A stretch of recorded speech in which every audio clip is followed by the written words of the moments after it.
জলের মধ্যে দিলাম আর এটাকে নুন জলের মধ্যে দিলাম, তাহলেই দেখো কিন্তু আমাদের এলইডি কিন্তু জ্বলে যাচ্ছে।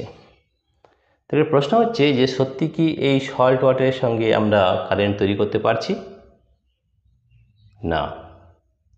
আমরা দেখব এর পিছনে কি রহস্য রয়েছে, সেটা আমরা এবারে দেখব যে কীভাবে এই এলইডি জ্বলছে। অ্যাকচুয়ালি এই ধরনের ভিডিও কিন্তু ট্রিকি ভিডিওস, অর্থাৎ এর পিছনে নিশ্চয়ই কোনো ট্রিক্স আছে যার সাহায্যে আমরা এলইডি চালাতে পারছি। শুধু সল্ট ওয়াটার দিলে কিন্তু এইভাবে এলইডি জ্বলে না। তাহলে আমরা দেখব এর পিছনে কী রহস্য রয়েছে, কি সিক্রেট রয়েছে যাতে এলইডি জ্বলছে।